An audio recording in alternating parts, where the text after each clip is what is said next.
É um grande prazer ter nossos dois professores visitantes aqui juntos para fazer essa palestra, principalmente no ano de 2000, principalmente no ano de 2023, quando o nosso laboratório completa 10 anos. Então, nós vamos festejar os 10 anos do nosso laboratório, lá no PEC, Laboratório de Pesquisa em Contato Linguístico, com a presença do professor Luiz Jancavi e do professor José Del Valle. O professor José Del Valle é nosso visitante no projeto PRINT Multilinguismo. Nós temos um projeto aqui, eu coordeno esse projeto com várias universidades estrangeiras, dentre elas a Universidade do Professor Del Valle. E o professor Jancavi está aqui como visitante com o apoio da FAPERJ, do projeto Cientista do Nosso Estado, que eu gerencio na FAPERJ, mas ele já é nosso visitante há long time, né? Há long time, isso é bom por tempo. Ele fica aqui com a gente, ele já faz parte do nosso grupo de pesquisa. Então, vou passar a palavra para eles, né, agradecendo a presença de todos. E, Letícia, que bom ter você aqui da UFRJ. Estou vendo agora que os alunos estão aqui chegando, muito bom. Então, a gente vai fazer essa conversa bastante informal, mas o motivo é festejar os 10 anos do lado. Tá bom? Muito obrigada. Obrigado, Mônica. Bem-vindos, bem-vindas aqui a este bate-papo, né, que a gente chamou. É um prazer imenso, é um momento histórico, eu venho dizendo que é histórico mesmo, porque eu encontro duas figuras assim, que são referenciais, né, para a gente. Pessoalmente, para mim, é quase uma confluência astrológica que deu lugar a este encontro, né, porque são realmente duas referências muito importantes. Né? Vou falar primeiro disso e depois vou deixar a palavra com eles. O professor Calvé é um autor que eu leio desde a graduação, né? Desde que era estudante de graduação, há mais de 30 anos. Né? E, enfim, algumas das obras, sobretudo li primeiramente traduzido ao galego. Né? Eu estudei na Galiza, na Universidade da Corunha, e ali tinha pelo menos uma obra, sobretudo a linguística e colonialismo, né? Que era muito referencial pela descrição que ele fazia dos processos de autofagia, né? No norte da África, pela descrição que ele fazia desses processos e como explicava o modo como se dava a substituição linguística. Né? Isso naquela época interessava muito na Galiza, né? O movimento galeguista de defesa da língua, né? Porque encontrava paralelismos, né, nesses processos de substituição, desde uma ótica também anticolonial, né, que fazia parte de uma certa esquerda galega. Né, havia uma identificação com isso. Então, as minhas primeiras leituras do Calvé foram em galego e foram na graduação. Depois eu lembro que assisti uma palestra na Corunha, também faz mais de 30 anos, e naquela palestra eu lembro sobretudo de duas coisas que me marcaram muito. Uma, que ele falou sobre a necessidade de fazer pesquisa sociolinguística o pé no chão, né? Observando, estando atento à realidade das interações, né? Ele colocava os exemplos das pesquisas feitas por ele em mercados africanos e como se dava a relação a partir da observação dos fatos, né? do concreto. E a segunda coisa que me chamou a atenção em relação a isso é a crítica que ele fazia já naquele momento a certa idealização feita pelo nacionalismo galego, não? Certa idealização da língua, um certo essencialismo vinculado ao processo de reivindicação. Essas foram duas coisas que me marcaram. E depois, enfim, li por uma ecologia das línguas do mundo, também em galego, né? Introdução ao galego. Quando cheguei ao Brasil, descobri também que estava bem traduzido ao português, né? Que também era uma referência aqui no Brasil. Enfim, depois já li em outras línguas, depois finalmente em francês e alguns textos dele em inglês também. Mas então é uma referência que me acompanha desde o início, né? Enfim, por isso digo que é histórico para mim é um momento histórico. E o professor José de Valle é outra referência fundamental, sobretudo no momento em que eu já estou no Brasil, né, e quando começo a dar aulas de espanhol aqui na UF. Né. Naquele momento, o primeiro que eu li dele foi A Língua Pátria Comum, pergunta da Língua Pátria Comum. Primeiro o artigo publicado na internet e depois fui atrás do livro, claro. Trouxe aqui alguns livros depois para... Vou pedir autógrafo. A Língua Pátria Comum, que para mim foi como uma epifania. Quando eu li a reflexão do José sobre o processo de construção política, né, do espanhol como língua transnacional e sobre as ideologias linguísticas implicadas, né, a crítica que ele faz da ideologia da hispanofonia, foi uma descoberta. Falei, caramba, isto me interessa muito e por aqui quero ir eu também. Né. E depois, enfim, fiz muitas outras leituras, né, do espanhol, que já foi presença do próprio José, aí já tivemos mais uma interação mais pessoal, que depois veio de participação em projetos coletivos, e enfim, é uma referência também constante, né, nessa leitura glotopolítica a partir da América Latina. Então, enfim, por tudo isso histórico, para mim não é um momento assim para colocar na biografia, colocarei no memorial, quando eu quiser. E este encontro, graças a essa generosidade de ambos, né, porque os dois deram este curso, não estava previsto, não foram convidados para isso, mas eles aceitaram. E a ideia é ter um bate-papo assim, bem informal, né, sobre questões, sobre a relação, ou sobre a visão política da linguagem, né, e o que entendemos como política linguística e o que entendemos como visão glotopolítica. E penso que isso é muito interessante, vai ser um debate muito interessante, porque o professor Calvé, obviamente, tem uma vivência, né, de uma primeira fase da glotopolítica na França, né, de conhecimento, e, enfim, de como era o debate intelectual naquele momento, e o professor José vai trazer uma visão, uma releitura, né, desse conceito a partir dos tempos de hoje na América Latina. Então, eu não vou falar mais nada, vou deixar... A princípio, eu pensava trazer uma pergunta motivadora, né? Uma espécie de chute inicial do bate-papo, mas acho que não vai ser necessário, porque o professor Carlos já trouxe algumas questões para a glotopolítica. Então, vamos deixar que... Bueno, vamos a hablar cada uno de su propia lengua. Entonces, voy a hablar francés. No sé si tu propia lengua es el castellano o el gallego. Son las dos. Pero es más fácil para entender el castellano. So I'm going to switch to French. Lorsque j'ai entendu il y a quelques jours, je ne sais pas comment ça s'est passé, à la fin d'un de mes cours, j'ai fait une référence à la glottopolitique, j'ai vu l'œil de Chouan qui bougeait un peu, et j'ai dit, il faudrait qu'on en discute. Et après, il m'a attrapé, je ne sais pas si on a fait une catégorie ou pas, mais on a décidé de profiter de la présence de mon collègue pour essayer de discuter. Mais, la première fois que j'ai entendu parler de glottopolitique, c'était en 1986, quand j'ai lu l'article que vous connaissez tous de Marcellesi et Cardin, qui est et je connaissais déjà Marcellesi, mais je n'ai jamais pris ça au sérieux. J'ai toujours pensé que c'était une façon de vouloir se distinguer en prenant une autre appellation que politique linguistique.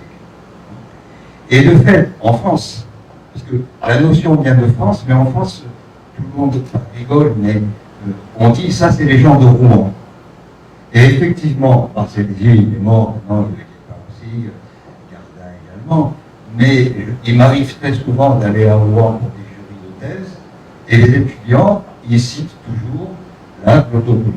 Et quand on demande qu'est-ce que c'est, il dit c'est la glottopolitique. Bon.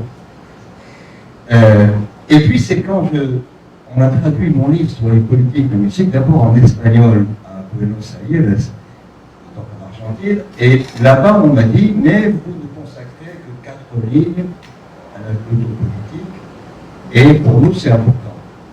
Et quand j'ai lu le livre de Chouan, et je l'ai lu cette semaine, j'ai vu qu'au début, il dit, dans le livre de Calvé, en traduction en portugais, il n'y a que 4 lignes.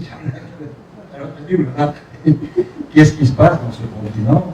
Je savais déjà qu'il y avait une invasion de Lacan, et lacanisme en psychanalyse, mais je ne pensais pas qu'il y avait une invasion de la glottopolitique. Et donc, j'ai essayé de lire ça.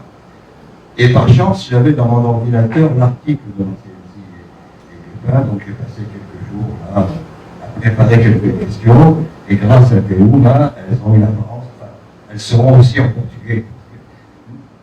Alors je vais aller vite, mais ce qui m'intéresse, c'est de partir du début du livre de Chouan. Vous voyez là. Parce que, bon, d'abord, c'est un passage personnel et très touchant, hein, d'un point de vue. Il explique que ses parents, enfin je ne vais pas vous expliquer, vous le lisez. Hein. Moi, ce qui m'a frappé là-dedans, c'est que son nom fonctionnait pour lui comme un nom de guerre.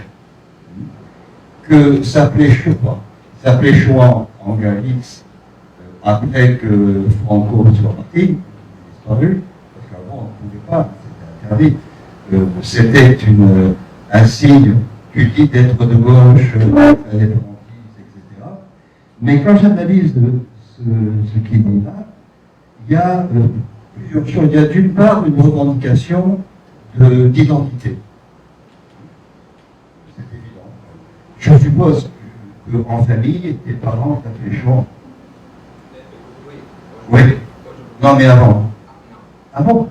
Il t'appelait Juan. Ah d'accord. Bon. Hein?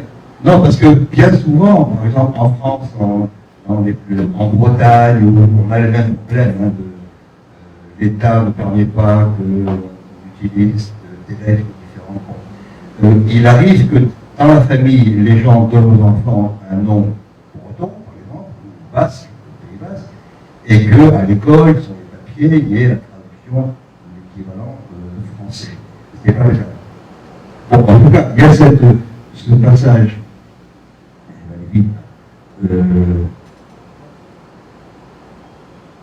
Non, je vais aller en guerre.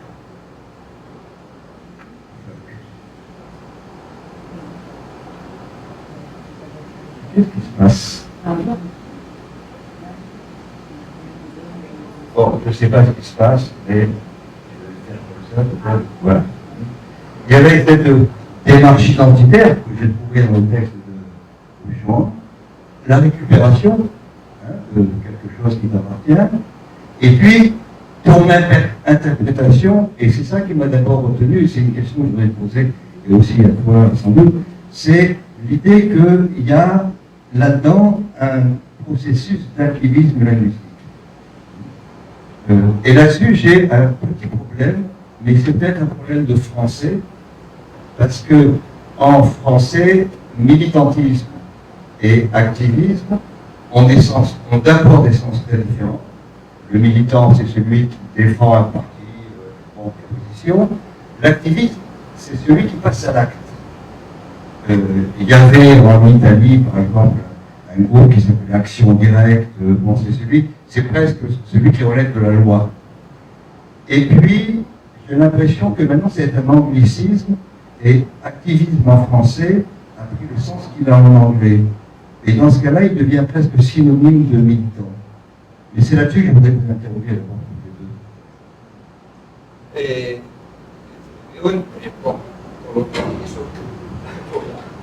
Coloqué como un ejemplo de activismo lingüístico en el sentido de una tomada de posición, ¿no? Personal, que obviamente forma parte de un contexto político, y que está unido en muchos casos a militancia política también, ¿no? En aquel momento para mí eran grupos grupos universitarios, sobre todo, ¿no? De grupos estudiantiles, de política estudiantil, sobre todo en aquel momento. Pero en realidad utilicé mi nombre como ejemplo, no de egocentrismo apenas, aunque un poco sí, pero básicamente para mostrar que había varias dimensiones ahí, ¿no? Hay una dimensión política oficial, que es el hecho de poder tener o no tener el nombre registrado, ¿no? En una lengua o en otra, que es una cuestión de política lingüística oficial, ¿no? Durante una época no se podía, a partir después de la transición política a la democracia, eso fue legalmente posible. Antes, aunque quisiera, tampoco podría, ¿no? Mis padres tampoco lo iban a hacer, porque ellos no formaban parte de ese movimiento político identitario. Y después, al mismo tiempo, es también una cuestión, es un acto de identidad, ¿no? Es una marca social, tiene un carácter lexicalizo, una posición política y social. Tener el nombre, muchos hablantes de gallego no tienen nombre en gallego, ¿no? Realmente tener el nombre en gallego ya es utilizar tu nombre, oficialmente ya es buscar una marca política que te identifica en un campo político específico, Galicia. Entonces, claro, tiene ese carácter indexicalizador, ¿no? Una identidad política. Y después, y forma parte, claro, de un acto de activismo, ¿no? Que es el hecho de ir hasta el registro civil, ¿no? Y pedir que me pusiera la foto en el libro de la partida de nacimiento, pedir que cambiasen aquello en el margen del registro de nacimiento. Entonces, tiene todas esas dimensiones. Y lo utilicé como ejemplo inicial para mostrar que la política lingüística tiene todas esas dimensiones también, ¿no? Que no es solo la política lingüística oficial, sino que hay un carácter de marcar posiciones sociales a partir del uso del lenguaje y una cuestión de activismo, ¿no? La política la hacemos también, la hacemos todos los días tomando posiciones, y esa es una tomada de posición. Yo puedo relatar mi propia anécdota en relación con mi nombre. También soy gallego. En mi entorno familiar y social se hablaban gallego, castellano y prácticas en las cuales se echaban mano de distintos elementos del repertorio.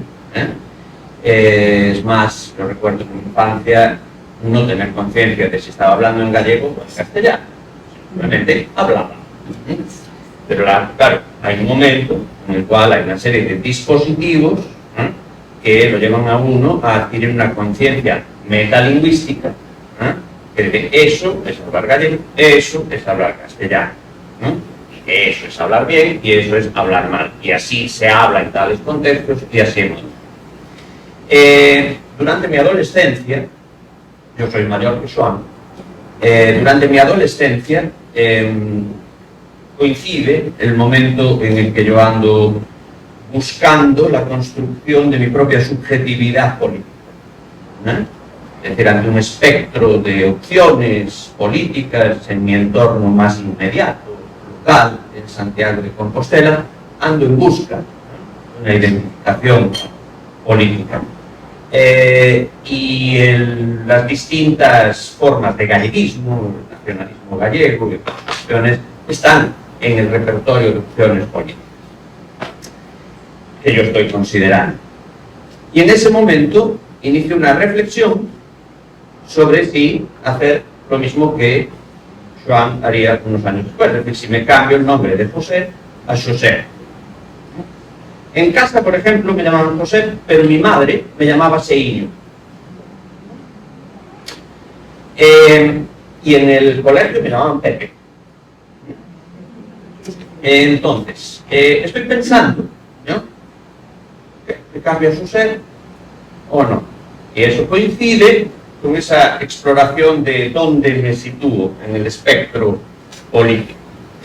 Y recuerdo que hay un episodio en el que estoy en una reunión en mi escuela secundaria de un grupo cultural. Había un grupo cultural dentro de la secundaria, un instituto de Concho. Y ahí había varios compañeros que eran militantes del nacionalismo, de las juventudes del nacionalismo, del nacionalismo gallego. y una compañera, militante del nacionalismo, en un momento medio de broma, una brincadeira, ma non troppo, me dice que vas a saber ti que ainda te chamas José, eres un colonizado. Entonces, ese es un momento epifánico, porque tengo una reacción a un nivel visceral, claro, a un nivel de estómago, reacción contra esa acusación de colonizado, y esa reacción tiene un impacto en mi decisión de no cambiar mi nombre. En ese momento decido, no, me voy a cambiar mi nombre. ¿Por qué? Porque sentía que desde el nacionalismo, porque para mí en ese momento esta compañera era el nacionalismo, por supuesto. Sí. ¿Que si era? Si era verdad. No me acuerdo. No me acuerdo. Ya estoy muy bien. Ya estoy muy bien. En ese... ¿Qué estás viendo? Lo de la belleza me sacó un poco de la... No, claro. Porque claro, yo interpreté que el nacionalismo conectaba identidad, compromiso político y lengua de una manera rígida, que en ese momento no servía a lo que yo sentía que debía ser la articulación de una subjetividad política, incluso nacionalista. Es decir, incluso si en ese momento yo hubiera decidido, hubiera pensado, me hubiera convencido de que sí, de que reivindicar el derecho de Galicia a la autodeterminación era la vía política, mi idea de la relación entre subjetividad política, prácticas y prácticas lingüísticas no era esa. Esa es mi anécdota. Puedo añadir un comentario sobre el tema de la terminología como distinción, como forma de distinción, ¿no? Claro, me interesa mucho saber de tu experiencia en los años 80 viendo lo que ocurría en Rouen. Es decir, ¿por qué aparece la palabra glotopolítica y qué hace, para qué sirve el que aparezca la palabra glotopolítica, ¿no? Porque estoy completamente de acuerdo que estos bailes terminológicos sirven para distinguir unos grupos, unas disciplinas de otras, y dentro de las disciplinas a unos grupos de otros. Eso no es malo per se. Eso no es malo per se. Lo que a mí me interesa analizar cuando se avanza una nueva etiqueta, un nuevo nombre, es: esto responde al desarrollo de modelos teóricos alternativos, responde a una voluntad de generar una disidencia, un contraste y un debate, o responde a motivos espurios, responde a una necesidad de distinguirse como algo nuevo, más vendible dentro de una academia que cada vez más funciona como mercado. Y por supuesto pueden ser distintas razones, ¿no? Entonces, bueno, eso quería decir yo por ahora en relación con lo de la distinción, es decir, la terminología de distinción, porque estoy completamente de acuerdo. Y luego podemos seguir conversando sobre, bueno, las distintas encarnaciones de la glotopolítica. Je vais revenir tout de suite à ce qu'il me demande de faire, mais je voudrais ajouter moi aussi alors une petite note biographique. Je veux dire, là nous avons à ma gauche, géographique, comment ça s'appelle, ouais, des gens qui sont nés dans la diglossie. Moi je suis né en Tunisie, où j'ai vécu 18 ans. J'étais dans une diglossie, mais je n'étais pas diglotte au sens où j'étais essentiellement locuteur de la variété haute ou de la langue dominante. à cette époque, évidemment, Ferguson n'avait pas encore écrit son article. Je suis beaucoup plus vieux qu'eux. C'est des gamins pour moi. Et donc, c'est en fait plus tard, quand j'ai commencé à faire de la linguistique, en pensant à cette langue arabe tunisienne que je parlais un peu, à l'arabe classique que j'avais un peu appris à l'école, et au statut du français dans ce pays, qui n'était pas une colonie officiellement, mais c'était pareil, que j'ai pensé à travailler sur ce livre dont tu parlais, Linguistique et colonialisme. Mais en même temps, il y avait dans ma tête l'idée que la description, on ne sait pas encore sociolinguistique, enfin, la description des situations devait venir avant l'intervention politique et en soutien ou en appui à l'intervention politique.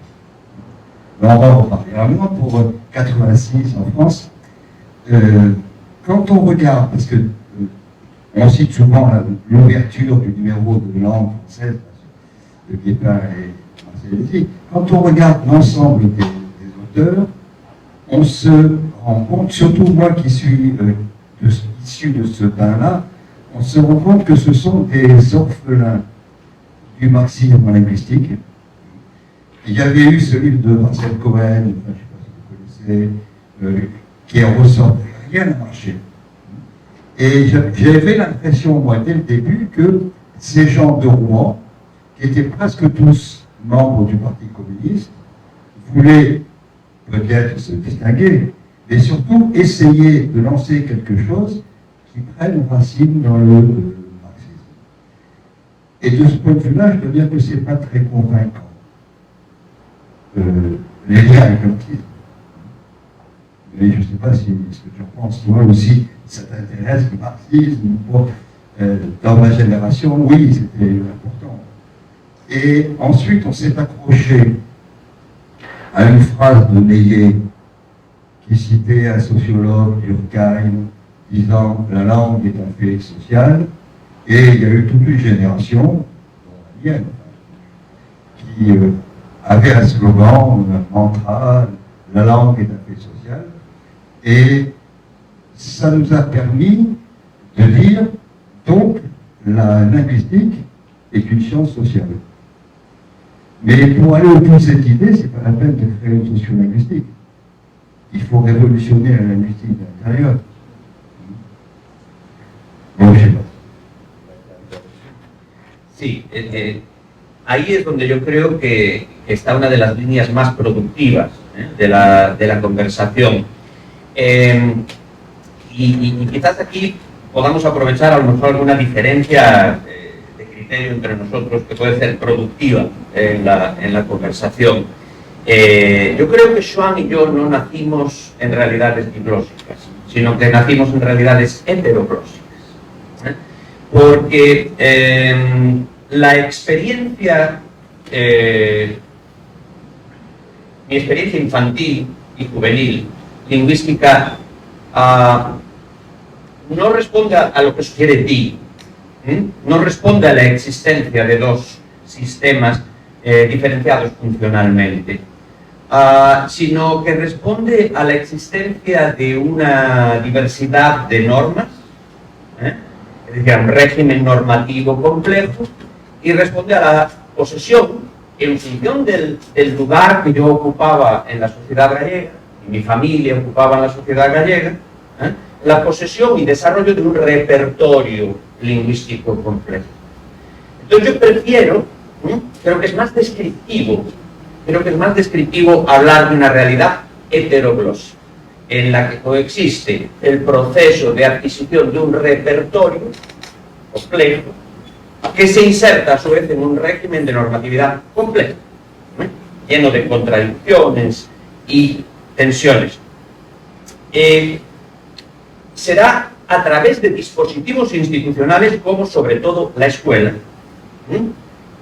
que se vaya desarrollando una representación de ese repertorio como materializaciones alternas de dos sistemas.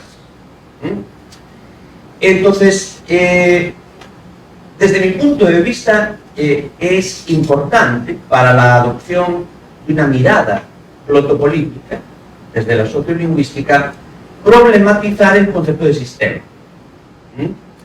Y claro, eso no ocurre simplemente diciendo que el lenguaje es un hecho social. Porque claro, en el curso de lingüística general, Saussure lo dice en múltiples ocasiones, el curso lo dice en múltiples ocasiones, el lenguaje es un hecho social. Claro, a la Durkheim. A pesar de ello, no existe una teorización social del lenguaje. Justamente lo que se dice en el curso de lingüística general es que para poder teorizar el lenguaje hay que perpetrar una operación quirúrgica radical que extirpe el lenguaje de la sociedad. Ese es la gran tensión del curso como referente para sociolingüistas, ¿no? Entonces, para mí eso es clave. Si uno, en tanto que sociolingüista, es decir, uno en posesión de unas herramientas conceptuales, de unas estrategias metodológicas, adopta una mirada glotopolítica, significa que busca en los hechos del lenguaje, en la actividad verbal, ya sea oral, escrita o señalada, aquellas zonas en las que se manifiesta la construcción y la reproducción de la desigualdad. Y ahí es donde el marxismo es una de diversas teorías que pueden informar la mirada glotopolítica. Je reviens à Saussure que tu viens de citer. Nunca ha hablado de hecho social. Il ne parle pas de fait social, il parle d'institution à un moment donné. Et c'est vrai qu'il ne cite pas. On connaît la bibliothèque de Saussure. Après sa mort, on a vu ce qu'il avait. Il y a deux faits étranges. Apparemment, il n'a jamais lu Freud, alors que son fils est devenu psychanalyste, le fils de Saussure. Et apparemment, il n'a pas lu Durkheim. Il connaissait très bien Meillet, il l'avait connu à Paris, mais apparemment, Meillet ne lui a pas parlé de Durkheim. Sur ce que tu viens de dire, bon, quand on est spécialiste de politique, les journalistes, les analystes, les intellectuels, on fait ce qu'on appelle de la politologie. Il y a des hommes ou des femmes politiques, et il y a des politologues qui analysent, qui décrivent, qui critiquent les politiques.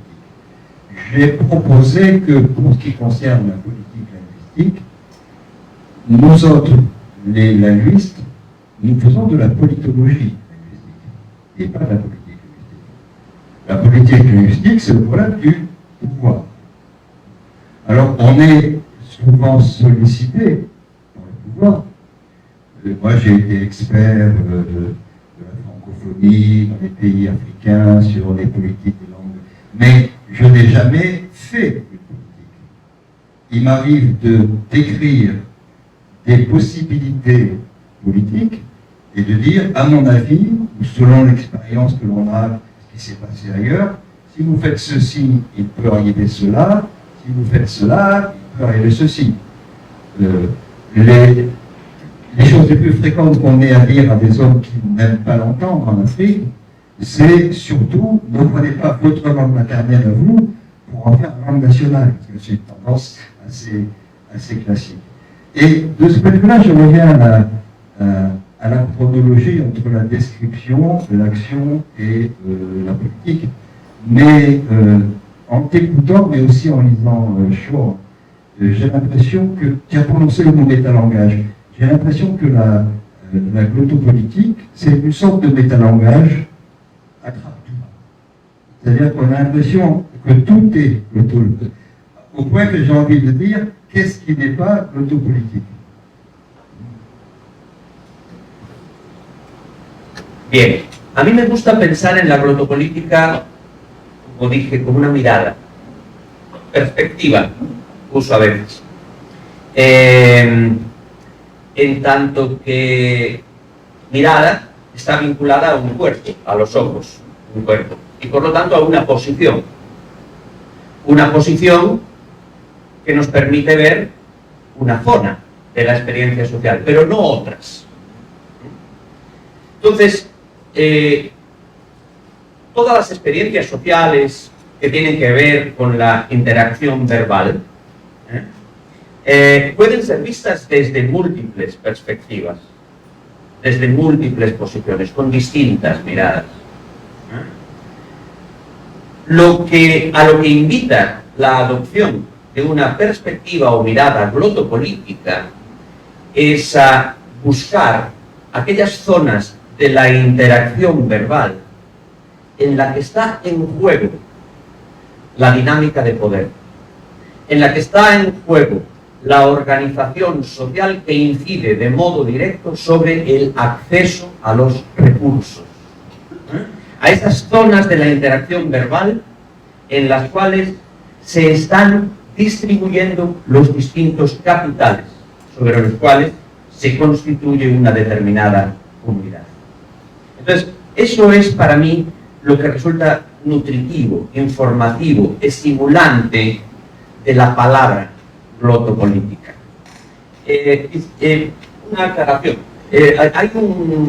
Yo me formé en el mundo anglosajón, estudié en España y después hice mi posgrado en Estados Unidos.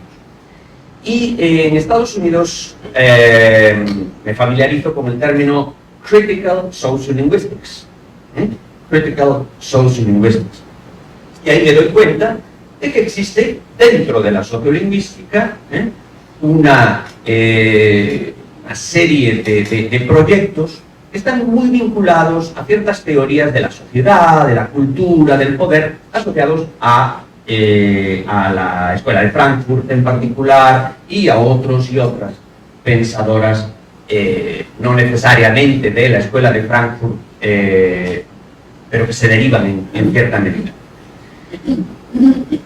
Y eso me resulta interesante, en el sentido que identifico mis intereses con los de la llamada Critical Sociolinguistics.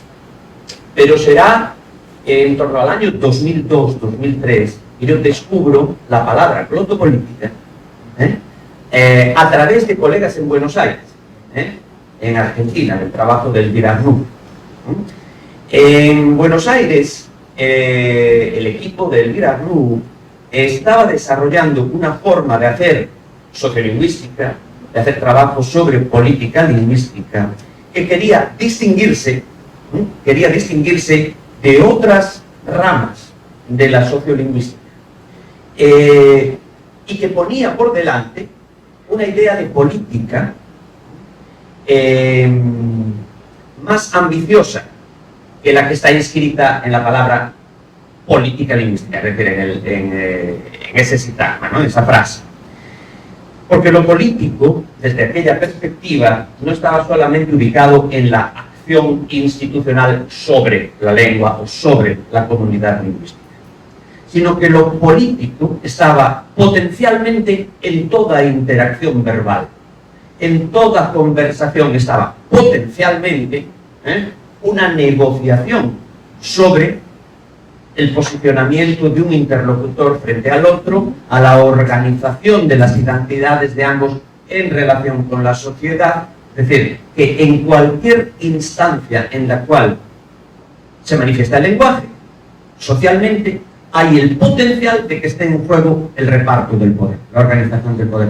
Y entonces me interesó la palabra glotopolítica en tanto que me permitía ampliar la noción de lo político. Pero además me interesó el proyecto de Buenos Aires. ¿Por qué? Porque era un proyecto que enunciaba desde el sur, desde América Latina.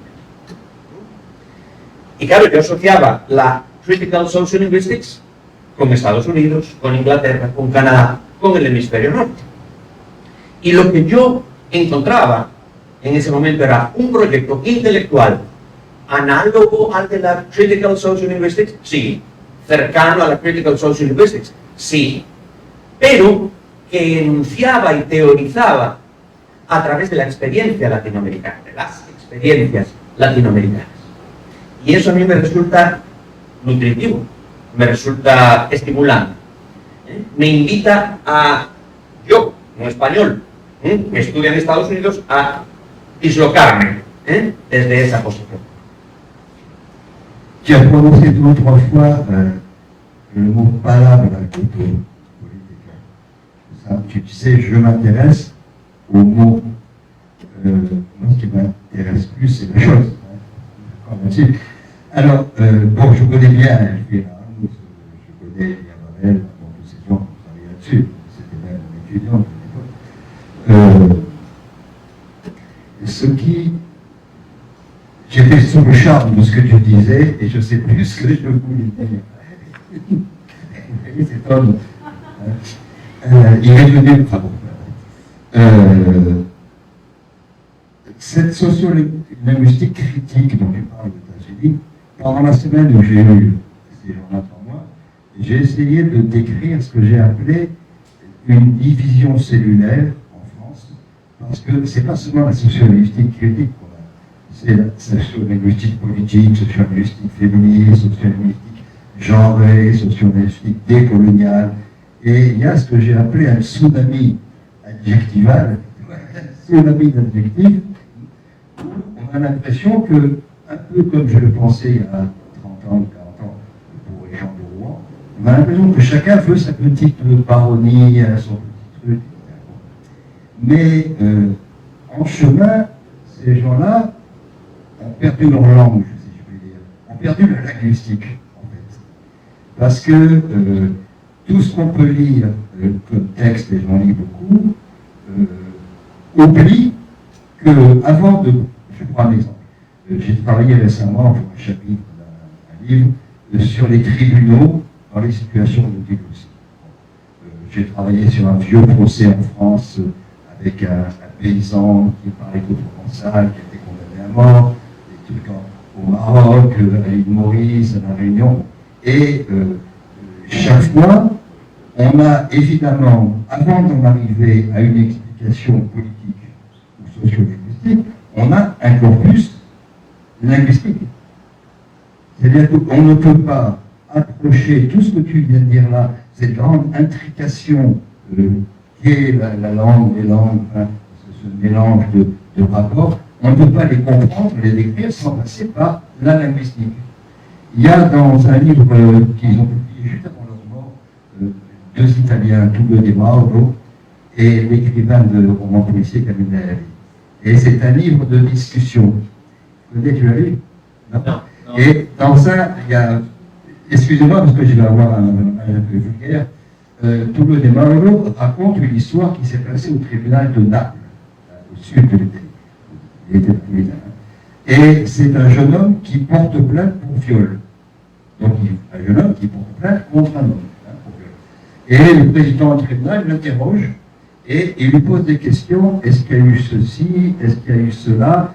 C'est-à-dire qu'il a un vocabulaire de juriste avec les mots les plus aseptisés et l'autre ne comprend pas. On comprend pas c'est quoi? Il doit parler napolitain, un peu italien, et à la fin, le président du tribunal, qui est plein de bienveillance finalement, hein, passe au napolitain et lui dit mais tu vas mettre dans le cul, il te l'a mise dans le cul et il est parti. Bon. Voilà un exemple où on a un président du tribunal bienveillant. Mais le plus souvent, dans ces situations-là, les gens sont exclus de leur propre procès. Parce qu'ils sont face à un technolègue qui ne comprennent pas et qu'on ne veut pas leur faire comprendre. Mais pour dire ce que je viens de dire là, il faut avoir des textes, il faut montrer des choses. Et c'est ça qui me gêne un peu dans la démarche politique. Quand je dis un amiral, regarde, on dirait, je ne sais pas le portugais, hein, un regard sûr, encore une fois, je disais, c'est un trappe-tout, tu vois. Quelles sont les enquêtes plus de Mao Tse-tung n'était pas... Où est-ce qu'elle est, le chinois, ça a été fort. N'était pas un linguiste, mais il n'a pas dit que des bêtises. Et il y a une phrase célèbre qui c'est « Qui n'a pas fait d'enquête n'a pas droit à la parole ». Alors je ne veux pas empêcher personne de parler, mais je veux dire que pour parler de choses qui touchent au social, il faut d'abord être sur le terrain et faire les enquêtes. Alors ma question c'est, quelles sont les enquêtes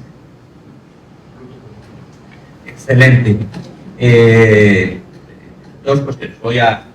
Primero voy a hacer referencia a tu preocupación ante el hecho de que esta fragmentación que percibes a través de el tsunami de adjetivos modificadores de la lingüística.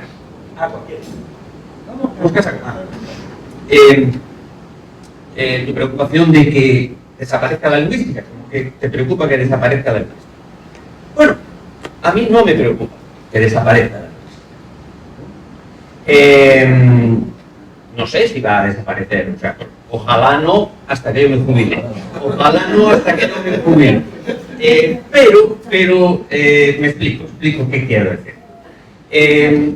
Yo creo que dentro de nuestra disciplina, la lingüística tal como se organiza en asociaciones profesionales, en revistas profesionales, en departamentos de lingüística, está anclada en una visión del lenguaje que desde mi punto de vista es importante que desaparezca, que sea superada. Es decir, yo creo que el paradigma de reflexión lingüística que de manera más icónica representa el curso de lingüística general es un modelo que hay que superar. No que desaparezca, pero que hay que superar. Porque es un modelo que, siendo brillante en su ejecución, por supuesto, siendo un ejercicio brillante en su ejecución, presenta límites importantes a lo que se puede hacer desde una posición profesional, desde una identidad profesional como lingüista. Entonces, si superar esa teoría del lenguaje significa que desaparece la lingüística, pues adiós. Pero no creo que sea necesario que la transformación de la teoría del lenguaje sobre la que se fundamentan todas estas prácticas intelectuales y de investigación signifiquen la desaparición de una disciplina. Entonces eso por un lado. A mí no me inquieta que la fragmentación haga que desaparezca la lingüística. A mí lo que me interesa observar en cada caso, que es lingüística feminista, que es lingüística queer, que es lingüística social, que es lingüística crítica.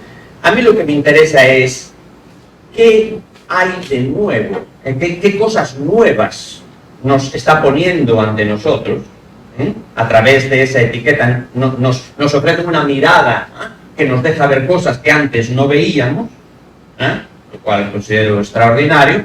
Y segundo, si detrás de esa nueva etiqueta, palabra, hay una reconceptualización que explica más, que explica mejor eso. Entonces, a mí eso es lo que me interesa observar. No estoy preocupado por si desaparece la lingüística, porque me parece que las disciplinas, como decía Frederick Barth sobre los grupos étnicos, solo se mantienen si son capaces de evolucionar y de transformarse. Y ahora sí voy a tu pregunta. ¿Cuáles son los problemas intelectuales que hay detrás de la glotopolítica? Como dije, al pensarla como mirada, al pensarla como perspectiva, hay una filosofía glotopolítica, hay una historiografía glotopolítica, hay una sociología glotopolítica, hay una antropología glotopolítica.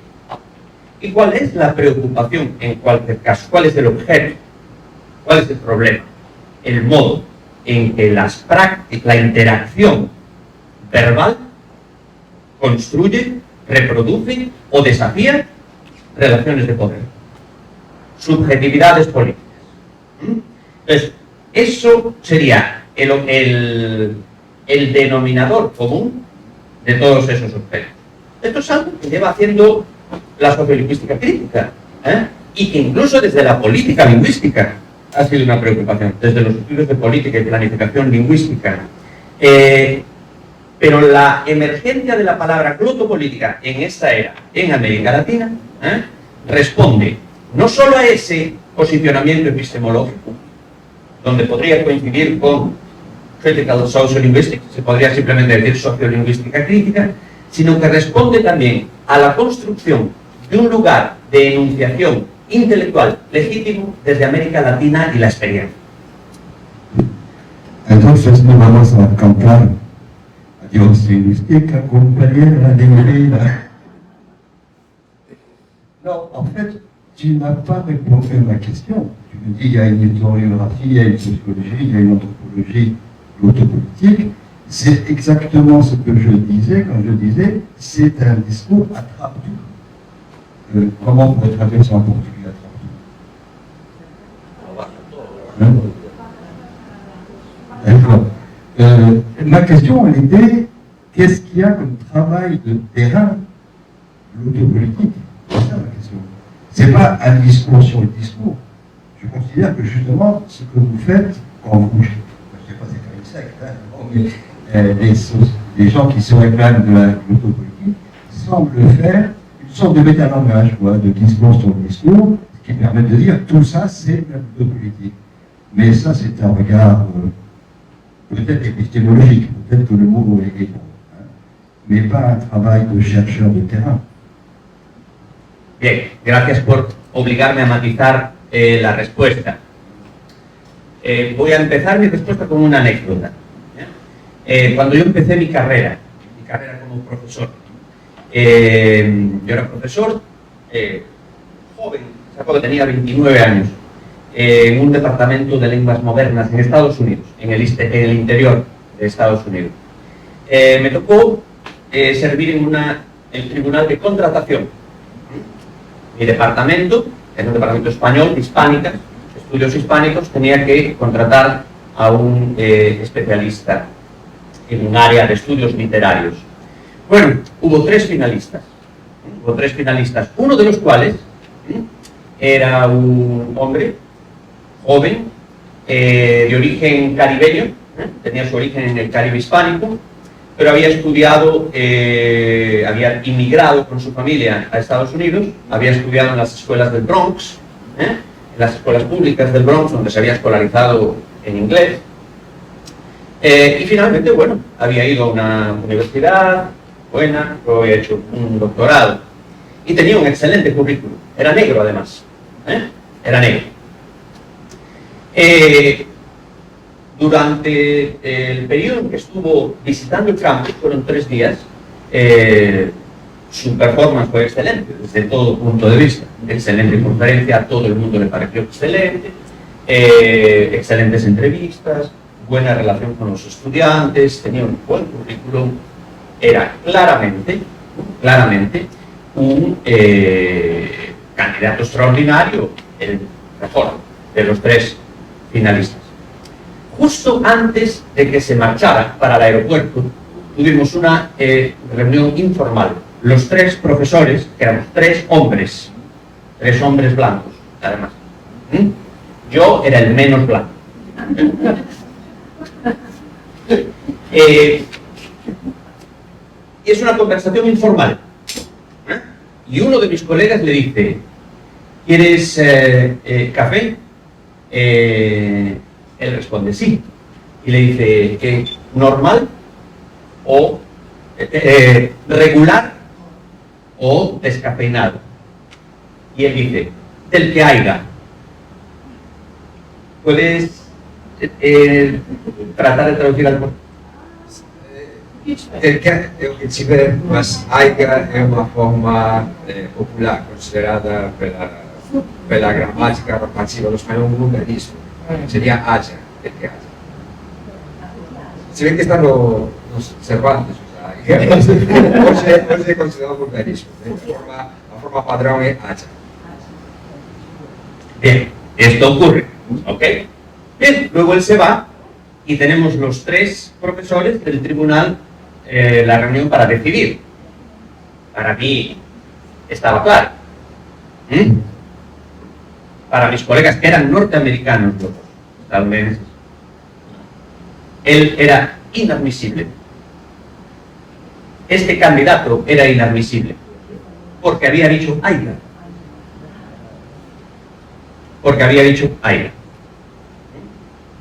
Alguien que no controla el español no puede ser profesor de español. Bien. Ese es un hecho lingüístico real, esta es una interacción verbal. Ahí hay una interacción. Este candidato habló, usó el lenguaje. Estos señores blancos interpretaron el lenguaje utilizado por este candidato de una determinada manera. Y luego entre nosotros hubo una interacción difícil. Mi conversación con los colegas fue difícil. Entonces, todo eso son hechos lingüísticos. Y eso no se mira de la misma manera desde todas las esferas de la sociolingüística. Entonces, la mirada glotopolítica, crítica, invita a mirar eso como una instancia en la cual se pone en juego el lenguaje y el metalenguaje. El metalenguaje ahí sería, quien habla así no puede ser profesor de español. Se pone en juego el lenguaje y el metalenguaje para reproducir un mecanismo de desigualdad. C'est un pequeñísimo ejemplo. Pequeñísimo.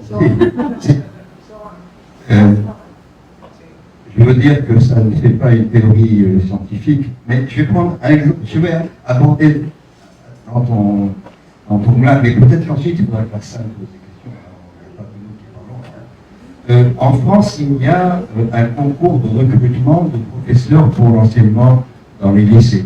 Ça s'appelle l'agrégation. Il y en a pour les mathématiques et pour les langues. Pendant très longtemps, il était impossible de présenter l'agrégation d'anglais si on avait un accent américain.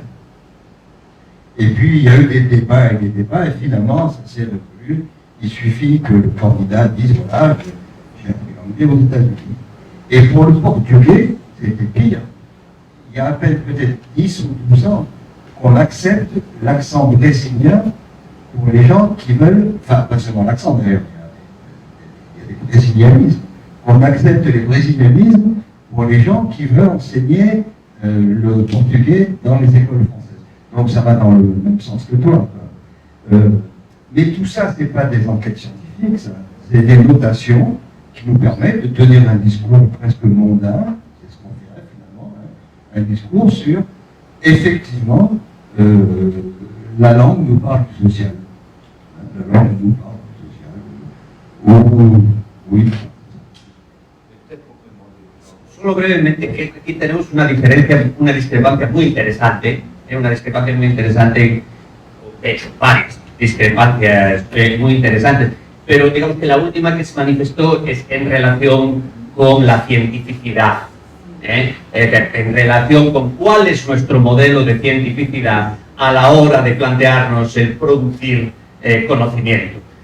Entonces, yo, por ejemplo, soy cuidadoso a la hora de hablar de cientificidad cuando se trata de estudiar prácticas lingüísticas en términos que serían análogos a los de las ciencias sociales cuantitativas, por ejemplo. Pero Lujan evidentemente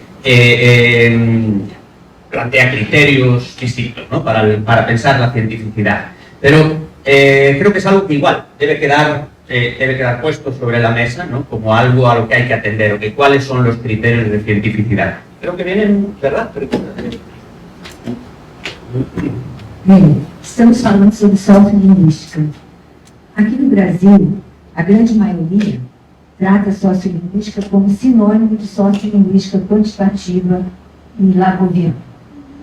A gente sabe disso. Eu coordenei o GT de sociolinguística da ANCOL durante 2 períodos, 4 anos. E não a que me irritava, mas a que me incomodava quando se diz sociolinguística igual lagovianismo igual sociolinguística quantitativa. E nós trabalhamos com contato linguístico. E aí? E onde fica o contato? Onde ficam todos os fenômenos do contato? Quando começou a pandemia, a Abralim, nossa Associação Brasileira de Linguística, iniciou um roteiro que vai até hoje sobre Linguist Online. E eram professores brasileiros, estrangeiros convidados, vários.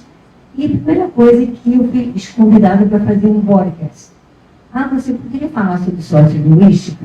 Era uma outra coisa da Abralim, tinha 10 minutos para falar. Nossa, para mim era rápido demais. E eu falei assim, mas posso falar sobre a minha sociolinguística, a que eu produzo, que é o contato? Claro, claro. E aí, então, eu comecei a chamar sociolinguística de contato, para poder diferenciar da sociolinguística laboviana. Inclusive, colegas diziam assim, mas a sociolinguística é só quantitativa? Sim, a sociolinguística é só labor. E não é só labor. Não tem nada contra labor, estudei labor, mas a gente atua num outro nível, não somente quantitativamente com a sociolinguística laboviana. E aí eu gravei esse podcast e logo pedi uma mesa para a Abralim. E a partir dessa mesa publicamos um artigo que eu vejo muito feliz, que ele é muito utilizado e se chama Sociolinguística de Contato. E para participar da mesa, eu convidei uma pessoa que trabalha com contato de imigração, uma outra que trabalha com línguas indígenas e uma outra que trabalha com línguas afro-brasileiras. E aí mostramos que a sociolinguística de contato é você estudar o contato linguístico com metodologia, com referencial teórico e, quiçá, metodológico da sociolinguística. E passamos, então, a chamar sociolinguística de contato. Eu tenho chamado assim, e foi bastante citado, quer dizer, nós fomos bastante citados, nós 4, que foi uma revista da Galinha que teve uma boa. E eu gostaria de escutar o que vocês diriam sobre isso. Seria uma critical sociolinguistic, as que eu chamo de sociolinguística de contato. Nós estabelecemos 4 diferentes parâmetros. Por exemplo, trata de fenômenos como plurilinguismo, diglossia, trata de fenômenos como revitalização de línguas ou perda, né? Language shifting, trata de fenômenos como criação de novas línguas, como pidgin e crioulos. Nós estabelecemos 4 diferentes parâmetros para analisar os estudos de contato no âmbito da sociolinguística. Era isso. Je suis contente que tu cites la preuve. D'abord, excuse-moi, mais la sociolinguistique de contact, la sociolinguistique ne peut être que de contact. C'est pas une chose nouvelle, c'est une chose nécessaire. La preuve. On a parlé de quantitatif. Bon, j'utilise parfois du quantitatif, j'utilise des traitements statistiques, quand par exemple j'ai élaboré un baromètre des langues du monde. Mais c'est un instrument parmi d'autres instruments. La preuve. Ce qui le caractérise pour moi, c'est son aveuglement, sa cécité sur le plurilinguisme. Le travail novateur de la preuve est un travail méthodologique, mais à quel prix? Puisque travaillant sur New York, il a réussi à croire ou à faire croire qu'on ne parlait qu'anglais à New York. Ce qui est évidemment faux. On parle 53 ou 225, je ne sais pas, langues différentes à New York. Et lorsqu'il décrit les rapports entre différentes prononciations de l'anglais, il travaille sur du monolinguisme, ce qui pour moi n'est pas de la sociolinguistique. La prof rêvait d'être reconnu par Chomsky comme celui qui travaillait un peu sur les marges.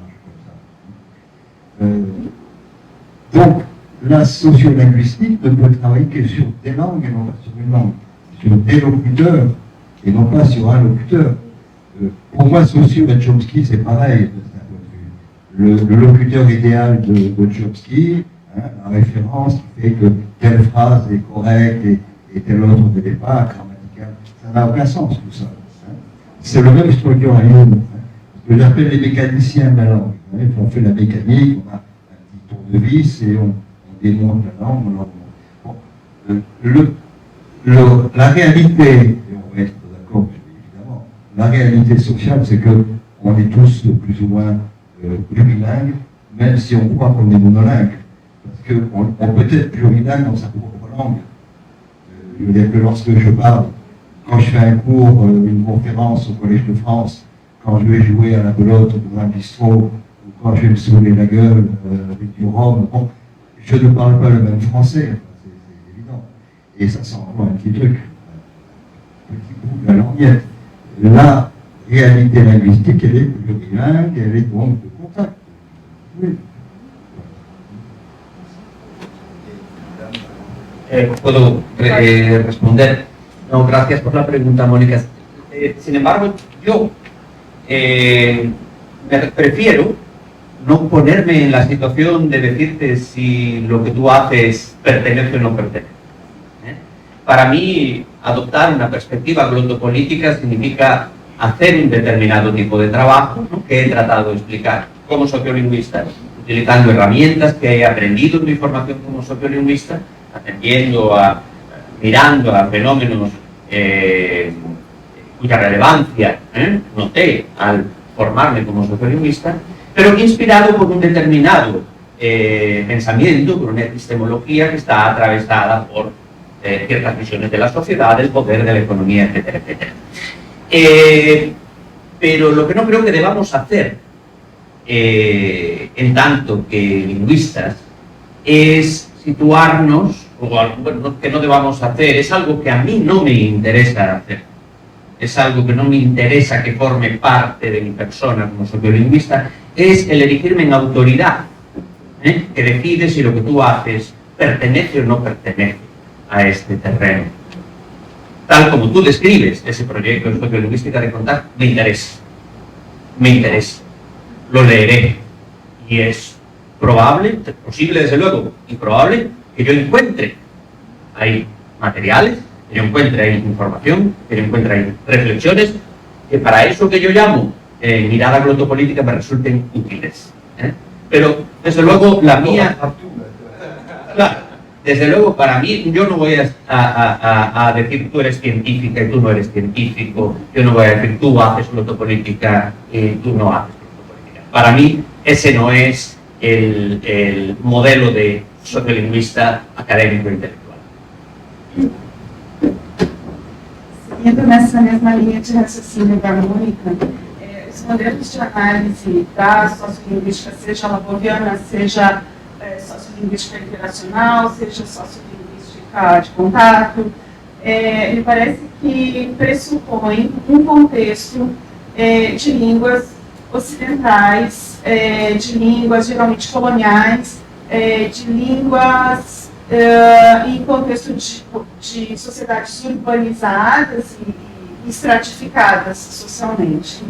Eu pergunto se, na opinião de vocês, línguas que são línguas, por exemplo, indígenas ou línguas de sociedades sem Estado, a mirada glotopolítica, nesses casos, diria que isso é um caso de antropologia linguística, essas outras línguas não caberiam nesses nossos modelos de sociolinguística crítica. Como a gente poderia pensar línguas que não são línguas que, em geral, são descritas nesses trabalhos de sociolinguística, como uma língua africana, como uma língua indígena. A minha pergunta, mais até para o José, mas também para o professor Calvé, que tipos de poderes estamos falando quando estamos falando de uma mirada glotopolítica? Qualquer tipo de poder linguístico ou apenas a gente está falando da nossa sociedade ocidental?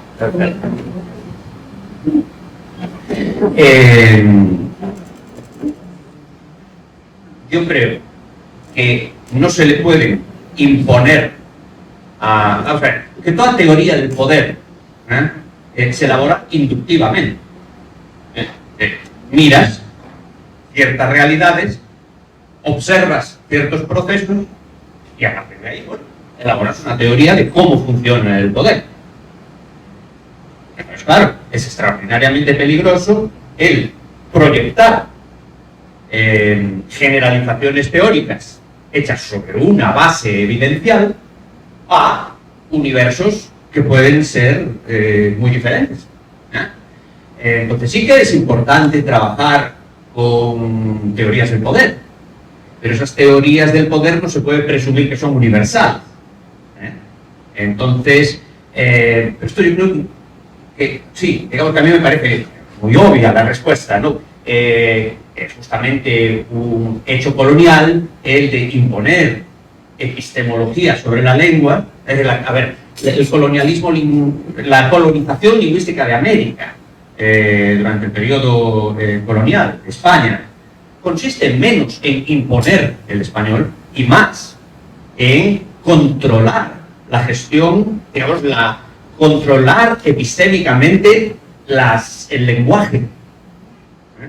Las lenguas indígenas, ya solo llamarles lenguas indígenas ya significa, ¿no?, la imposición de un concepto que se importa, ¿no? Entonces, desde luego para mí es importantísimo el trabajo inductivo, es el observar, es el recoger evidencia y a partir de esa evidencia ir formulando y teorizando lo que pudiera estar ocurriendo en ese lugar. E me parece que os trabalhos, mesmo da sociolinguística de contato, a gente sempre vê o poder nessa relação colonial, né? Mas, digamos que haja uma outra forma de organização social interna que reflita questões de poder. E aí a minha pergunta é se isso, em termos da tua percepção, é mais um campo de antropologia linguística ou se a sociolinguística pode tratar, porque às vezes as pessoas falam de sociolinguística e línguas indígenas, por exemplo. E me parece que tem aí um problema conceitual que não é o mesmo tipo de estratificação social da qual a gente está falando quando a gente, né? Sí, sí. Bueno, mira, a mí desde mi experiencia siendo profesor de Estados Unidos tantos años, la diferencia entre antropología lingüística y sociolingüística me parece relativamente poco importante, excepto cuando hay una beca, un dinero, unos fondos para antropólogos y yo no los puedo pedir, o viceversa, ¿no? Ahora, hay una cuestión administrativa que es importante. Desde un punto de vista de producción de conocimiento, yo me encuentro dialogando con antropólogos, lingüistas, y de hecho el grupo de Prontopolítica nuestro somos 2 sociolingüistas, 2 antropólogas y una psicolingüista, y coexistimos en el mismo espacio. Yo diría, si me obligaran a decir, a ver, pero ¿qué definiría uno y otro? Yo diría una preferencia de la antropología por la etnografía como método y una preferencia de la sociolingüística por metodologías cuantitativas, por un lado, y el análisis textual, discursivo, Et que tu parles de l'anthropologie linguistique, j'ai présenté la semaine dernière, à un moment donné, de mon cours, un échange de mails que j'ai eu avec Alessandro Dolandi, je le connais, qui, au tout début des années 70, avait passé sa thèse sur une langue samoane. Et la même année, il sort un livre, et le livre n'a pas le titre de la thèse. Je lui avais écrit pour lui demander si c'était sa thèse qui était publiée ou quoi. Et il m'a répondu une lettre que je vous ai montrée, parce qu'il était là, extrêmement honnête, me disant j'avais besoin de trouver du boulot, du travail. En anthropologie, il n'y a pas beaucoup de place. J'ai ajouté linguistique dans le titre de ma thèse, et comme ça, j'ai trouvé une place. Bon, c'est vrai, donc tu as raison, évidemment. Mais ça me permet de rebondir sur le pouvoir, parce que l'anthropologie linguistique américaine, elle est née au début du 19e siècle, enfin, ou à la fin au début du 20e ou à la fin du 19e. En 1895, je crois, on avait créé un bureau de langues indigènes, et Boas, par exemple, a travaillé sur les langues, mais il y a, parce que tu parlais des langues coloniales, il y a dans ces situations, et c'est le cas aussi du Brésil, il y a une sorte de... On cherche à se faire pardonner les massacres de la colonisation en travaillant sur les cultures indigènes, tout en ne se préoccupant pas des indigènes eux-mêmes. Et le travail de Boas, par exemple, a consisté à lancer des tas de chercheurs dans des descriptions de langues, mais jamais on s'est intéressé à ceux qui les parlaient. On mettait les langues au frigidaire, au congélateur, on les gardait, voilà, on a décrit la langue, et les locuteurs à l'incinérateur. Hein, et j'étais au début du mois d'octobre au Canada, au Nouveau-Brunswick, Et avant ma conférence inaugurale, le président de l'université a lu un long texte légal pour expliquer que l'université reconnaissait que ces locaux étaient construits sur des terres qui n'avaient pas été cédées par les indigènes, mais données, blablabla. Et puis, j'ai fait ma conférence. C'était un département de langue, et après, j'ai demandé au président quelles langues indigènes ils enseignaient. Il m'a dit, ninguna. Aucune. On fait des grands discours sur les... Tu vois ce que je veux dire? Alors, le pouvoir, il s'arrange avec lui-même, tout ça.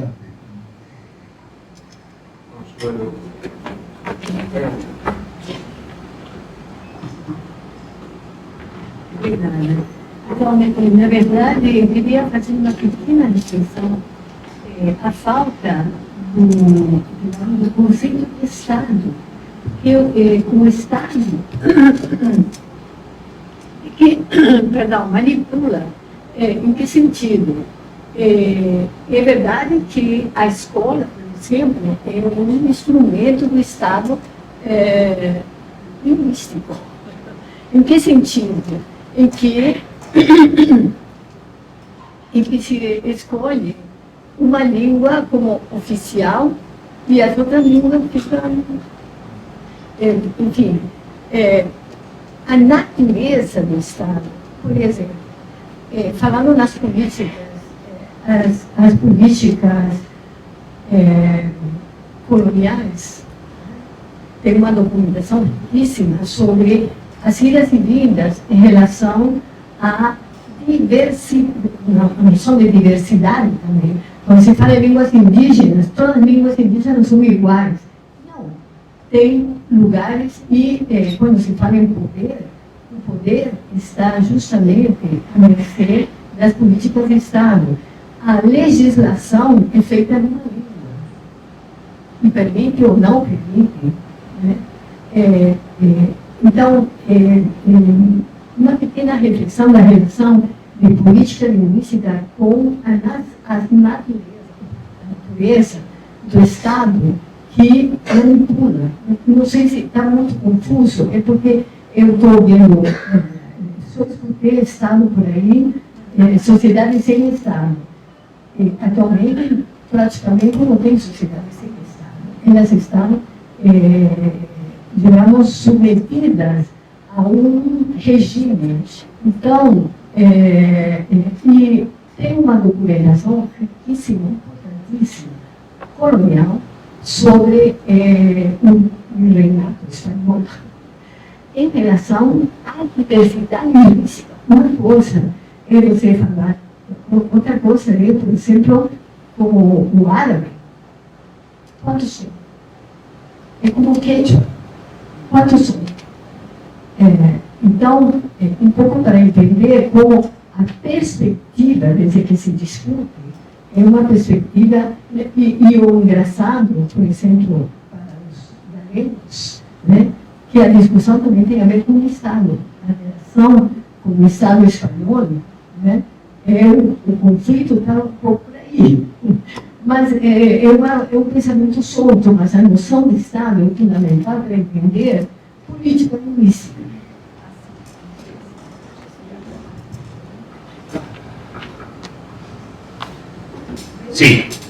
Sí, no, pero bueno, es una observación sumamente interesante e importante.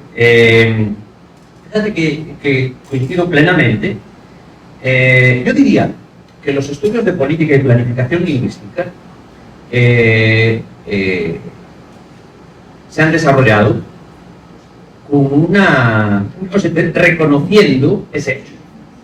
Todo pensamos en el libro clásico de Einar Hauer, por ejemplo, ¿verdad? Que recopila todos sus trabajos. El paradigma, ¿no?, de la política y planificación lingüística se arma desde el reconocimiento del poder del Estado, hasta el punto que yo creo que hay una sobredeterminación del Estado, desde mi punto de vista.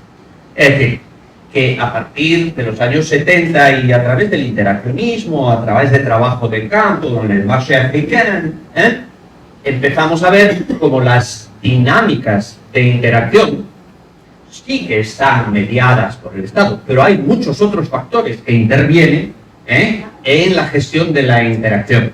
Entonces, completamente de acuerdo con el imperativo de incluir el aparato del Estado y su acción sobre la ciudadanía a la hora de entender el por qué la gente habla como habla, escribe como escribe, pero no limitarnos solamente a esa visión vertical y de arriba a abajo, sino atender también a las dinámicas y estructuras de organización de poder que se dan a otros niveles, ¿no? ¿No? E a outra questão? Sim, claro, tem uma administração, mas, por exemplo, a justiça.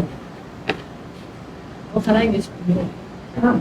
La justicia, por ejemplo, administración de justicia, a veces toma decisiones independientes de la legalidad.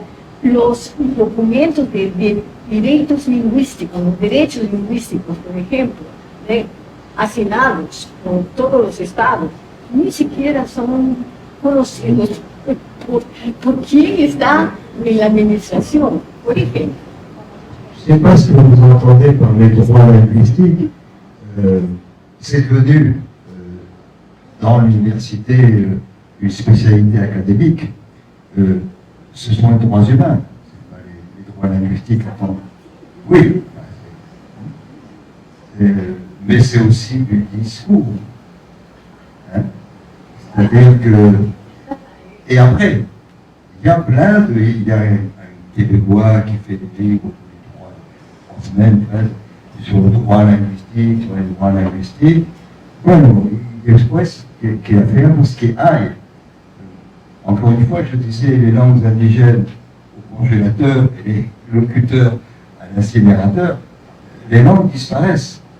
Il y a un linguiste anglais, j'ai oublié son nom, qui avait calculé, alors il faut voir ça avec des pincettes, mais que depuis que l'espèce humaine parle, peut parler, c'est-à-dire depuis qu'on marche sur les pattes arrière, depuis qu'on est debout, on aurait parlé 140 000 langues différentes. Il y a une longue démonstration que lui, et bien sûr, on n'a pas parlé 140 000 langues en même temps. C'est-à-dire qu'on a sans arrêt changé de langue. Je suis né dans un pays dans lequel l'arabe est la langue dominante, et l'arabe est une langue de conquistadores, arrivé avec une religion. Avant, on parlait le libique, le berbère. J'ai les papiers, le passeport d'un pays dans lequel on parle une langue romane, mais avant, on y parlait une langue celtique, le gaulois, et avant, on ne sait rien. L'histoire des langues est infinie.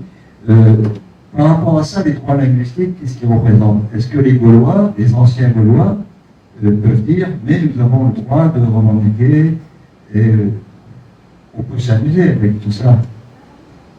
Mais c'est à la fois amusant et triste. Mais que les langues disparaissent, ben oui, c'est darwinien, je dirais. Sí, en relación con volviendo, digamos, a la historia lingüística colonial de América Latina, y al modo en que debemos conceptualizar el poder para entender lo que ocurría, pues está claro la colección de Francisco de Solá, de documentos de política lingüística durante el periodo colonial, que es maravilloso, ¿no? Y bueno, ahí lo vemos clarísimamente, vemos como en la corte, en Madrid, se tomaba una decisión sobre cómo se había de llevar a cabo la política lingüística en las colonias en América, y luego los frailes hacían lo que ellos consideraban que había que hacer sobre el terreno para conectar. Y entonces ellos sobre el terreno ven que ya había ciertas lenguas que desempeñaban esa función de lenguas francas, lenguas de poder, y que era mucho más fácil que un fraile aprendiera una de esas lenguas que 200.000 indígenas aprendieran el castellano. Entonces ahí vemos cómo las dinámicas de poder, la forma de organizarse el poder es compleja. Está el aparato del Estado y están muchas otras zonas desde las cuales se incide sobre las prácticas lingüísticas. Mais quel choix, c'était aussi une grande pouvoir. Sí, claro. Non, la procédure.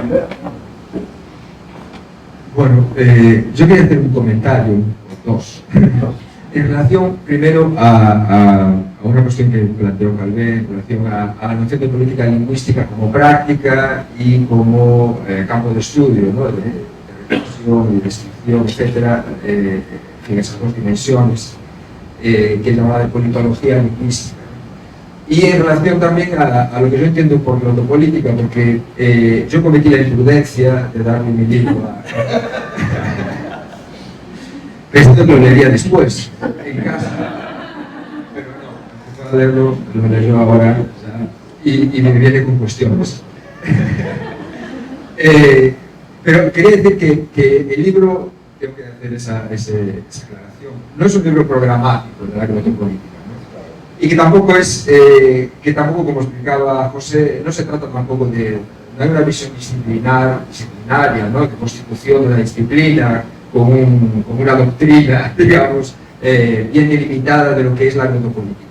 Es un libro sobre política lingüística, con interrogación, ¿no?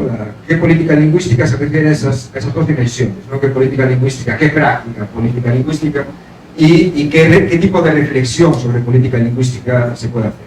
Donde intento hacer un repaso, en fin, como introductorio, y hago ese repaso desde una perspectiva así que yo asumo como glotopolítica, ¿no? Y eso se lo debo, claro, al trabajo de Elvira y de José, ¿no? Fundamentalmente, y a la lectura después a partir de ellos, de Gespain y Marcellesi. Y a partir de ahí lo que yo detecto, sí, después vamos a ver si José concuerda, porque no siempre estamos, es decir, no forma parte, ¿no? de una disciplina. No hay juramento de lealtad. No hay juramento de lealtad. Lo que yo entiendo, a partir de la lectura de Gespain y Marcellesi, o lo que yo entiendo como una perspectiva de la glotopolítica, tiene que ver básicamente con tres factores. Uno es el entendimiento de lo que es política, ¿no? Política como acción social basada básicamente en el disenso, en el conflicto, en las tensiones, ¿no? En fin, y ahí intento simplemente, para simplificarlo, ¿no? Intento simplemente apartar esa visión de política de la visión de política lingüística, digamos, de una cierta época, ¿no? Que interpretaba la política como gestión o como planificación, ¿no? O como un paso atrás de la gestión y la planificación, ¿no? La decisión que da lugar inmediatamente a una planificación vertical, etc. Entonces, es una comprensión de la política como un espacio de disenso, de conflicto, de tensión, y por tanto, una mirada glotopolítica tendría que ver cuáles son las tensiones, cuáles son los conflictos que se dan en torno al lenguaje, ¿no? En una sociedad. El segundo aspecto que para mí es muy importante es el cuestionamiento de las lenguas como entidades perfectamente delimitadas, ¿no? Como objetos naturales, ¿no? Es la comprensión de las lenguas como objetos sociales, en fin, como instituciones sociales, ¿no? Bueno, ahora en el curso aprendí que eso es un concepto que José incluye en esa reflexión sobre glotopolítica, ¿no? La cuestión de la institucionalización. ¿Cómo se institucionaliza socialmente variedades lingüísticas, lenguas, formas de hablar, en fin, cómo todo eso se transforma en instituciones sociales, ¿no? En objetos sociales en disputa. La noción de conflicto está siempre presente. Entonces, las lenguas están en disputa. ¿Qué es portugués? ¿Portugués de Brasil es portugués o es otra lengua ya? ¿No? El gallego es portugués. En fin, ¿cuántos españoles hay? El español es una lengua solo. ¿Quién decide eso y qué conflictos hay en torno a la comprensión, ¿no? Del objeto? Todo eso es lo que interesa. Y el último aspecto, que yo creo que Gespain y Marcellesi abordan así en ese texto, que ese sí que es un texto manifiesto, ¿no? De una nueva mirada, es la confluencia, digamos, la visión conjunta, y esto realmente ahí sí que nos saca un poco de lo que sería de la comprensión histórica de lo que es lingüística, ¿no? La comprensión conjunta de lo lingüístico y lo social, ¿no? Sería no separar, ¿no? Los actos, entender las prácticas del lenguaje como prácticas sociales, todas ellas, ¿no? Con todo lo que eso trae, ¿no? Como consecuencia. Y ahí trae una consecuencia clara, ¿no? Que yo creo que Calvé decía antes, que es el hecho de que podemos, eso lo abarca todo, podemos lanzar una mirada glotopolítica sobre cualquier cosa, cualquier hecho social, del menor, ¿no? como por ejemplo eso, la no contratación de un profesor por un uso lingüístico, ¿no?, específico, a lo mayor. Se puede hacer un análisis glotopolítico o se puede mirar glotopolíticamente la formación de la Comunidad Europea o la guerra de Ucrania, ¿no? Qu'est-ce qui n'est pas glottopolitique? Yo creo que es esa mirada, yo creo que al final es esa mirada que se puede adoptar desde diferentes campos científicos, ¿no?, de diferentes abordajes y disciplinas de la lingüística o incluso fuera de ella. Y en relación con todo eso, esas dos dimensiones de política lingüística, ¿no?, yo creo que desde un punto de vista glotopolítico también uno toma conciencia y parte de ahí de alguna manera, ¿no?, del peso social, de las consecuencias de su propia investigación, ¿no? Eso es algo que en las ciencias sociales es algo evidente, claro, esa reflexividad sobre... Y esto es algo que muchas veces, claro, desde la lingüística no se tiene, digamos que es algo en lo que la lingüística, de manera general, la lingüística descriptiva, no toma en cuenta, ¿no? Decide no abordarlo. ¿Por qué se hace tanta investigación hoy en Brasil sobre la posición pronominal? Hay un montón de tesis que pueden consultar sobre posición pronominal. ¿Por qué a los lingüistas brasileños les interesa tanto la cuestión de la posición pronominal? Por una cuestión normativa, ¿no? Básicamente, una cuestión normativa que es una cuestión política fundamental, que es precisamente la disputa sobre ese objeto social, lengua, que es portugués, ¿no? ¿Qué es el portugués brasileño? Entonces, tomar conciencia sobre eso yo creo que es fundamental. Y el otro aspecto también, aparte de esa vinculación entre lo lingüístico y lo social, es el eje de la normatividad de los que habla en historia marcelense, ¿no? Que eso también José lo ha desarrollado mucho, ¿no?, pensando sobre glotopolítica. El eje de la normatividad como un eje fundamental de política lingüística. Entonces, en todos los sentidos, ¿no?, desde el punto más alto de ese eje, lo que es la elaboración de lenguas, ¿no?, el proceso de gramatización, elaboración de instrumentos gramaticales, ¿no?, y ahí el gramático, por ejemplo, como un agente político, ¿no?, hasta las coerciones sociales que se dan en cualquier interacción, ¿no?, y que tienen en cuenta un universo muy complejo de normatividad. Entonces, yo creo que mirar a todo eso desde una perspectiva sociolingüística es adoptar esa mirada, ¿no?, glotopolítica. Y en relación, a lo de la intervención, no, yo creo que no voy a decir nada. El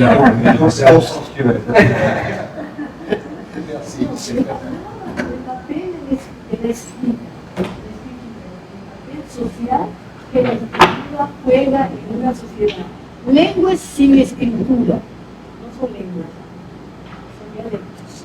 Papel ideológico que tiene la escritura y el que juega la normatividad está en torno de la escritura. La gramática es un producto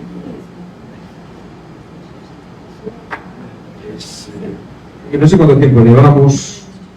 ¿Cuánto tiempo? Pero podemos enseñar. Si quieren decir alguna palabra final.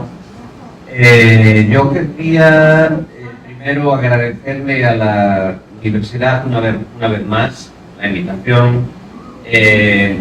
Para mí ha sido un verdadero placer, primero que nada, el haber podido impartir este curso aquí. Y el remate con este broche de oro, la oportunidad de dialogar con un sociolingüista que para mí ha sido imprescindible. Es decir, Calvet forma parte de quien yo soy académica e intelectualmente, así que tener la posibilidad de conversar contigo ha sido un verdadero honor y Joan, gracias por hacer esto posible. Merci à toi, lui. Merci à Joan d'avoir fait l'erreur de me donner son livre, parce que sans cela, j'aurais dit encore plus de bêtises que j'ai pu dire. Et puis, une indiscrétion a fait que j'ai vu un mail que tu as envoyé à Joan à propos de l'affiche qu'il a diffusée avec nos deux têtes, et tu as dit ton choix de photo est cruel, parce que toi, tu bois el pelilla, et moi, j'avais un café. Intelectual serio, con pizza y café. Alors, Alors, je ne te conseille pas de faire un concours avec moi sur le nombre de caipirinhas pour pouvoir. En tout cas, merci à tout le monde. Moi, ça fait 15 jours que je suis là aussi, mais on apprend des choses en venant enseigner. Vendredi dernier, comme aujourd'hui, il n'y avait plus de cours, j'ai réuni les gens qui voulaient bien, qui étaient en thèse, et j'ai écouté, ils ont parlé chacun pendant 10 minutes de leur thèse, j'ai discuté avec eux, et quand on a mon âge, on a tendance parfois à se renfermer à défendre ses positions, ses théories. Ce n'est pas ma vision de la pensée ou de la recherche, et j'étais très content de discuter avec des jeunes. Voilà, bonne chance dans votre vie, les jeunes.